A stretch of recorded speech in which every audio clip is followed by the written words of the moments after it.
Hello students, welcome back. कैसे हैं आप सब? उम्मीद करता हूं काफ़ी अच्छे होंगे, घर पे होंगे, सेफ होंगे। मैं हूं आपका दोस्त डॉक्टर अभिषेक और स्वागत है एक बार फिर से आप सभी भारत के फ्यूचर डॉक्टर्स का।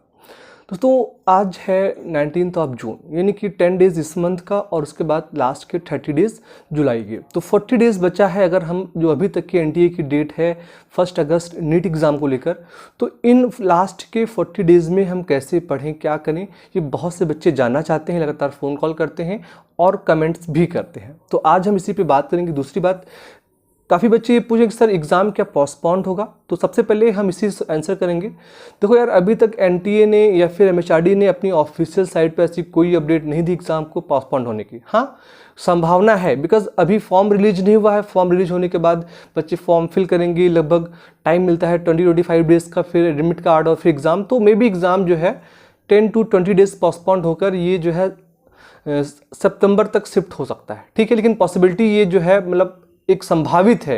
अभी ऑफिशियल अनाउंसमेंट नहीं हुआ है।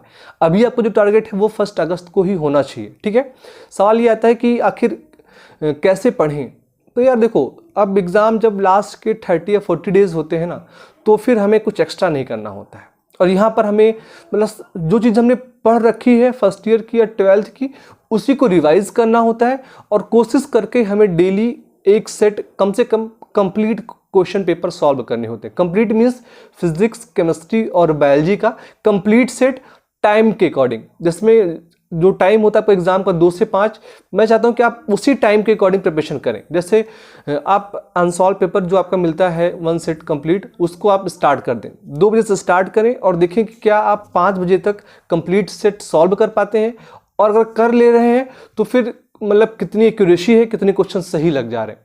ठीक है, बच्चे यहीं पे गलती करते हैं कि वो पढ़ते रहते हैं। यार देखो, ज़्यादा पढ़ने से सिलेक्शन नहीं होता है, नंबर आप क्वेश्चन प्रैक्टिस करने से सिलेक्शन हो। क्योंकि एग्जाम में थ्योरी नहीं आती कि आप रट्टा मार लिया आपका हो गया। आप कितने क्वेश्चंस लगा पाते हो, ये काफ़ी इंपॉर्टेंट होता है। तो अकॉर्डिंग टू मी, अगर लास्ट के किसी भी एग्जाम के 30 या 40 डेज बचते हैं तो हमारा फोकस होना चाहिए कि कम से कम हम एक सेट सॉल्व करें। यानी अगर आप अभी एक सेट करोगे तो आप 30 डेज में 30 सेट सॉल्व कर लोगे और आई थिंक ये सफिशिएंट होता है। अगर कुछ गलतियां होती स्टार्टिंग में, क्वेश्चंस नहीं लग रहे, उतना टाइम लगता है, तो वो भी रिकवर होगा। जितना प्रैक्टिस करोगे क्वेश्चंस प्रैक्टिस, वो आपको परफेक्ट बनाएंगी, टाइम को बैलेंस करना सिखाएंगी, एक्यूरेसी बढ़ेगी और कॉन्फिडेंस भी आएगी। हाँ, स्टार्टिंग में 2-4-10 दिन आपको टाइम लग सकता है, बिकॉज जब आप क्वेश्चन सॉल्व करते हैं कुछ क्वेश्चन नहीं लगते हैं तो आपको बुक से देखना पड़ता है, रिविजन करना होता है। तो वो सब भी आप करते रहिए। अभी से स्टार्ट कर देंगे प्रैक्टिस करना तो एग्जाम अगस्त में हो, सितंबर में, अक्टूबर में, कभी भी हो, आपका सिलेक्शन 100% होगा। दूसरी बात, आपने 3 घंटे क्वेश्चन सॉल्व किए, अब आपके पास बचते हैं 21 आवर्स। ठीक है, इन 21 आवर्स में आप 7 घंटे 6 घंटे सोते हैं, उसको अलग कर दीजिए।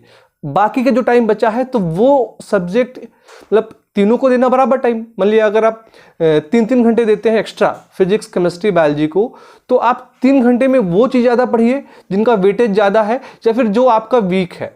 मतलब यूँ समझिएगा, कोई टॉपिक है जिसके क्वेश्चंस आप ढंग से नहीं लगा पा रहे हैं तो आप उस पर फोकस करिएगा। ठीक है, जो क्वेश्चंस लग जा रहे हैं, जिस पे आप बेस्ट हो, उस पर टाइम वेस्ट ना करें। क्योंकि देखिए, होता है क्या नॉर्मली कि जब बच्चे जो आसान लगता है ना, बच्चे उसी को पढ़ते हैं और वो उसी पे टाइम देते हैं।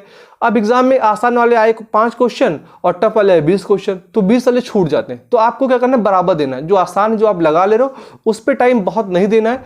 वो जिस पे आप 60% ही श्योर हो, 40% कंफ्यूजन रहता है, क्वेश्चन नहीं लगते, तो आप उन चीज़ों को जो है समझो और फिर उनसे नंबर आप क्वेश्चन प्रैक्टिस करो। ये मतलब एक आइडियल प्लान है। अब वो बच्चे जिनका सिलेबस ही कंप्लीट नहीं हुआ अभी तक, वो क्या करें? तो भाई अब आप स्टॉप कर दो। सिलेबस कंप्लीट करने के चक्कर में ना पढ़ो, अदरवाइज कुछ भी नहीं लगेगा। जितना आपने पढ़ लिया है 60% 70%, उसी को अच्छे से रिवाइज कर लो और उसी से नंबर आप क्वेश्चन प्रैक्टिस करने का प्रयास करो। हो सकता है कि भाई देखिए 720 का अगर आपका टोटल नीट एग्जाम होता है और आपने 70-75% सिलेबस पढ़ा है तो उतने से भी आपका सिलेक्शन हो सकता है।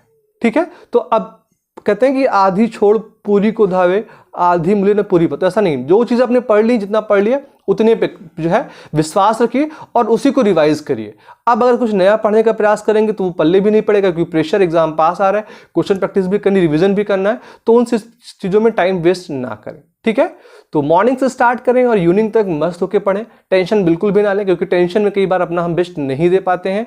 फ्रेश माइंड से पढ़ेंगे तो आपका बेस्ट होगा और फिर आप आपको डेफिनेटली कोई ना कोई अच्छा गवर्नमेंट कॉलेज भी मिलेगा। सो फ्रेंड्स, छोटी सी वीडियो थी आप सभी के सामने, इस वीडियो में इतना ही। आप सभी का बहुत बहुत धन्यवाद। Thank you so much. जय हिंद।